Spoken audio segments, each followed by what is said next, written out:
It's Monday, December the 8th, and welcome to Penny's Podcast. I have my good friend, Mr. Al Slusser, principal here at Boone Elementary, and we're here to talk about a new staff member at Boone Elementary, Miss Annie. Miss Annie comes one day a week. She is our, some people call her a service dog, but we call her a faculty member because she is with all the students, not just one. So, talk to me about a situation you had last week where Annie was able to make a difference in the lives of one of our students. We had a student that didn't want to go to speech, so Annie came in and kind of convinced him to go down. She put her head and feet up on his lap, and then we asked him if he wanted to walk Annie down to the speech room, and so he walked Annie down, and when he got to speech, he was fine. So Annie really helped that student. Mr. Lester, I know you've met with Mrs. Leslie Lomax from Landon's Helping Paws, and they've actually helped make it possible for Annie to come here. Talk about those early meetings and some questions you may have, and where we are today. The questions I had was how we are going to incorporate Annie into the building, because building, especially if she's going to do Boone and Lincoln, so that's 900 kids. How is she going to impact 900 kids? We came up with a schedule. One day a week she's going to be in my building, one day a week she's going to be in Lincoln. So, and just seeing the impact of how Annie was going to work. So today is Annie's second day on the job at Boone, so she has a pretty tight schedule. So we had teachers sign up, and there are some teachers that we put in place, like Mrs. Smith's room is our autism room, so we made sure Annie hits that room, and make sure she hits some of our resource rooms during reading time, because Leslie told us that it's great for kids to read to Annie, so that's how we're using it. And some teachers signed up to have Annie come in during writing time so they can write, because they're doing information. Well, Annie is a hypoallergenic Labradoodle. Yes. You know, I had some knowledge of service dogs several years ago, but it seemed like after the Sandy Hook tragedy, when I saw service dogs being used for counseling for students, that I began to think, wow, we could really, you know, so it just seemed like Landon's Helping Paws and the district, you know, coming together. Good job. High five, dude. What do you tell her? Talk about your parent information night that you had a couple weeks ago. We had a parent information night where it was meet and greet Annie. Annie was there, plus Leslie brought her other service dog in, Raja, so they got to see two types of dogs.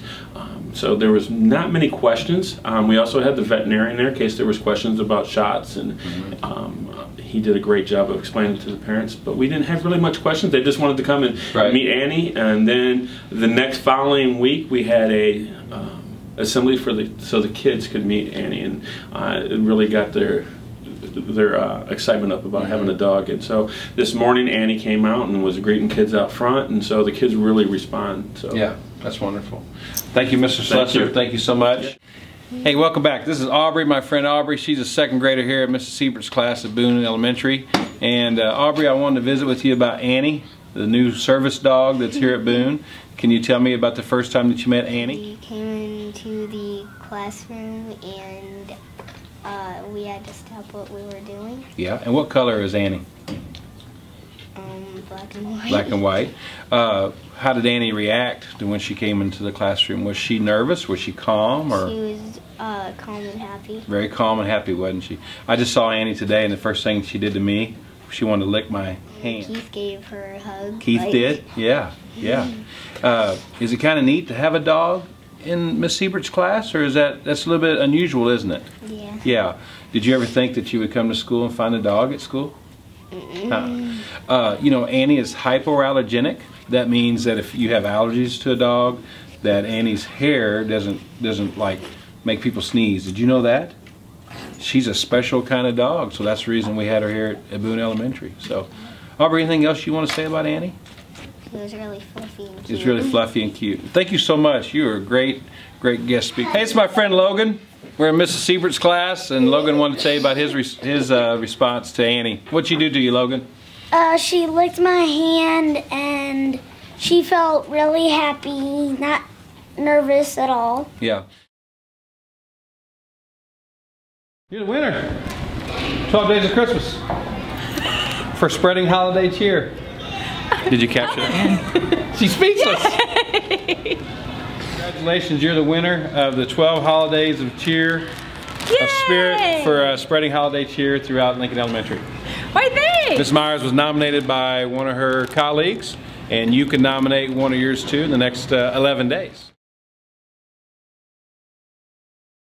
Welcome back to Penny's Podcast. I have my guest, Mr. Gary Scheller from Scheller Financial Services, in his office today to talk about the Troy Middle School and the Rotary Club joining together for a robotics competition. And when will this be, Gary? When's this coming up? The robotics competition is going to be held this Saturday. As I understand it, it's going to be in the 9th grade center located in Moscow Mills. Yeah, I know you've been working with Mr. Brandon Frank, our Troy Middle School robotics instructor. And how many schools are going to be competing this Saturday?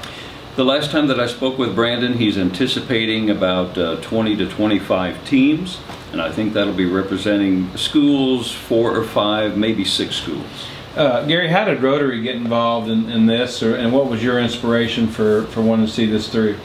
Well, actually, it came about because Brandon brought 3 young men to Rotary one day to do a program during our luncheon, and I was just so totally impressed with the quality of these 3 guys. Now remember, we're talking about 7th and 8th graders. Right. So they stood up and made their presentation. They were so professional, and that was great. But the thing that really impacted me was the way that they communicated with one another, the deferential treatment that they would give to the expert in the particular field in responding to the questions that were asked from the group. And everyone in Rotary, they were on their feet watching these 3 young men display their robot and their skills, and I thought, wow, this is a tremendous opportunity for us to get involved. Yeah, that's great. What are you hearing about this throughout the community? Well, you know, as in many cases, as we get exposed to a new idea or an area of involvement, you know, you start suddenly listening a little better and picking these things up. Just this weekend, we were up at Hawk Point for a fundraising event for a friend of the family. And a couple of the, actually in this case, grandparents came and said that they had seen an article that had recently come out about the robotics competition and about Rotary's involvement. And they were just so animated and excited talking about the fact because their grandchildren, I think maybe 2 of their granddaughters, are involved. And they talked about how passionate the kids were about that.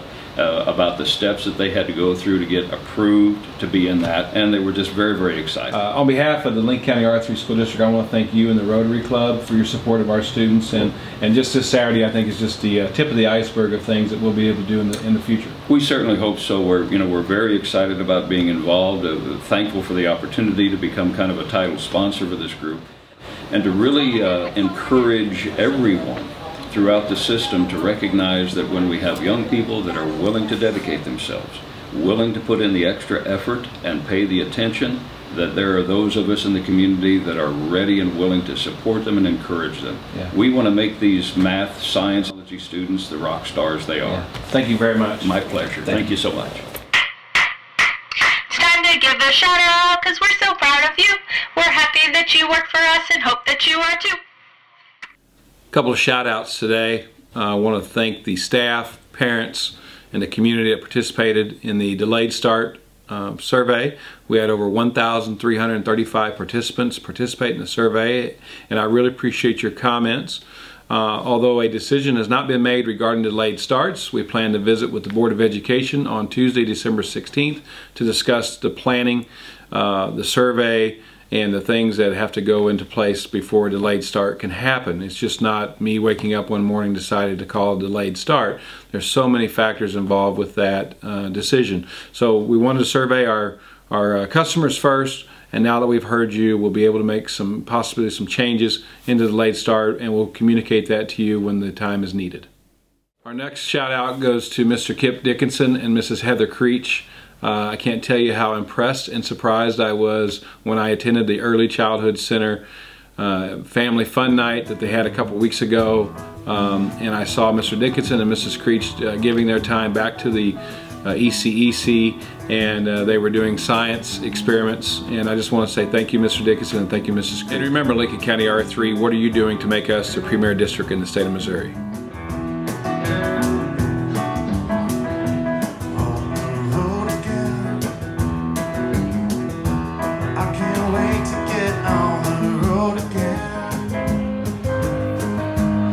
Our love is made